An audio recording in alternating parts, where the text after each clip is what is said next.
जैश का आतंकी ठिकाना पूरी तरह से तबाह हो गया है बहावलपुर में। ये इस वक्त की सबसे बड़ी खबर और पहली तस्वीर टीवी 9 भारतवर्ष इस वक्त ब्रेक कर रहा है। मुरीदके में जो लश्कर और जैश के आतंकी ठिकाने थे वो तबाह कर दिए गए हैं।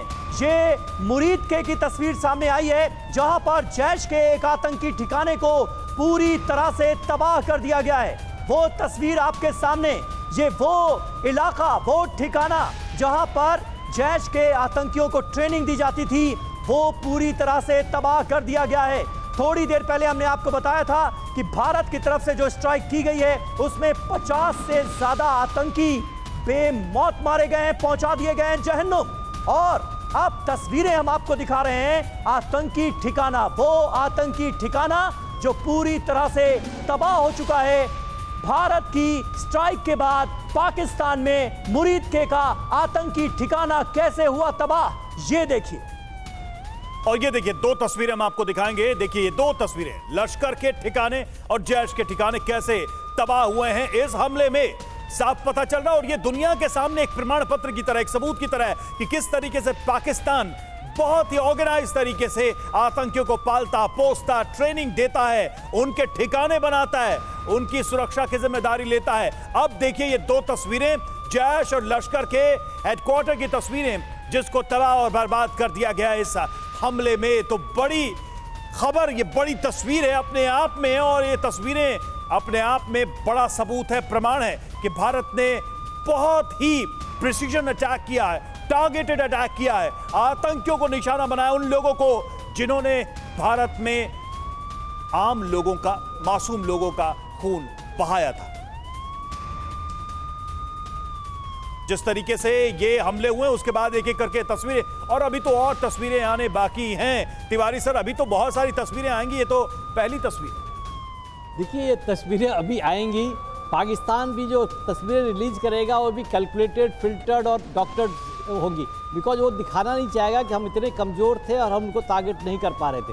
देखिए जितने आतंकवादी के इंस्टीट्यूशन से, जो उनके ट्रेनिंग सेंटर से वो तबाह हुए हैं, उसके आसपास थोड़ा कोलेटरल डैमेज अवश्य हुआ होगा, लेकिन हमें अप्रिशिएट करनी चाहिए हमारे एयरफोर्स की, आर्मी की प्रोफेशनलिज्म की, कि जिस तरीके से उन्होंने मेजर्ड, फोकस और टारगेट किया है, और नॉन एस्केलेटरी है, ये बिल्कुल नॉन एस्केलेटरी स्ट्राइक किया है। एक मैसेज दिया गया है विश्व को कि हमारी लड़ाई पाकिस्तान के खिलाफ नहीं, बल्कि हमने इस्लाम के खिलाफ नहीं, बल्कि खाली उन आतंकवादियों के खिलाफ है जिन्होंने हमारे बहन बेटियों का सिंदूर और धर्म पूछ के उन्होंने मारा था। ये एक बहुत बड़ा मैसेज है। प्लस ये पाकिस्तान की आवाम के लिए भी एक मैसेज है कि आपका जो सरदर्द है वो पाकिस्तान आर्मी है। आप पाकिस्तान आर्मी के चीफ को एसिसिनेट करो, रिलीज करो, पाकिस्तान में भी शांति होगी। अभी जो स्ट्राइक हुआ है इसका एक रिटेलिएशन अवश्य उम्मीद करते हैं, और हम तैयार हैं, हमारी फोर्सेज पूर्ण रूप से तैयार है कि उनको सही टाइम पर इंटरसेप्ट करके उनको एंटर नहीं करने दिया जाएगा, बल्कि उनके एयरक्राफ्ट वहीं न्यूट्रलाइज कर दिए जाएंगे। मिसाइल्स का जो है हमारी तैयारी पड़ी है। जैसे अभी तापर साहब बोल रहे थे कि इतना कोऑर्डिनेटेड 15 दिन में जिस तरीके से सारी चीज़ें एक साथ इकट्ठा करके कोहेसिवनेस, प्लानिंग और एक मैसेज दिया है कि हम कितने समय में, कितने कम समय में सारी प्लानिंग कर सकते हैं कि जो हमारा अटैक हो फुल प्रूफ हो, कि इसमें कोई डाउट ना हो, और सारे एयरक्राफ्ट हमारे सेफली वापस आ जाए, और जितने टारगेट्स हमने टारगेट किए थे वो सारे डिस्ट्रॉय। मीन्स हमारी एफिशिएंसी स्ट्राइक में करीब 100% है। इसके लिए एक हमारी professionalism, planning, correct input from everybody, all the sources, and collate करके, डाइंग करके तब किया जाता है, और ये हमने अचीव किया है। ये मॉडर्न एयरफोर्स खाली इजराइल का ही एक मैसेज, इजराइल का भी एक एग्जाम्पल था कि जो इस तरीके की स्ट्राइक करती थी, भारत ने भी एक मैसेज दे चुका है कि इंडियन एयरफोर्स भी कैपेबल है वही स्ट्राइक करने के लिए जो Israel is known for that. तो भारत को और ये सबको समझना पड़ेगा, और जिस तरीके से ये अपना मैसेज चारों तरफ दिया जा रहा है कि हमने कुछ नहीं किया है, हम खाली मैसेज ही नहीं देते थे, बल्कि एक दिखाया भी है कि हमने कोलेटरल डैमेज नहीं किए हैं, भले बाद में कुछ आए या ना आए, कुछ कोशिश नहीं की है। बिल्कुल सर, देखिए इस वक्त टीवी 9 भारतवर्ष की स्क्रीन पर बहुत अहम तस्वीर हम आपको दिखा रहे हैं। इन दो तस्वीरों पर जरा गौर कीजिए। हमले से पहले की तस्वीर एक तरफ, हमले के बाद की तस्वीर दूसरी तरफ। ये वो ठिकाने हैं जिन्हें नाम तो मदरसे का दिया गया है, लेकिन यहां पर आतंकवादियों की ट्रेनिंग होती है। ये आतंकवाद के ठिकाने हैं। और थोड़ी देर पहले हमारे एक मेहमान जो कह रहे थे, बखूबी कह रहे थे कि पाकिस्तान से अब ये आवाज उठाने की कोशिश होगी कि देखिए हमारे रिलीजियस प्लेसेस को टारगेट कर दिया भारत ने। लेकिन हकीकत यह है कि मदरसों के नाम पर यहां पर आतंक के अड्डे चलाए जा रहे थे और यहां पर आतंकी आराम से बैठते थे, ट्रेनिंग लेते थे। यहीं पर भारत के खिलाफ उनके जहन में जहर भरा जाता था और फिर भारत में आतंकी हमले कराए जाते थे।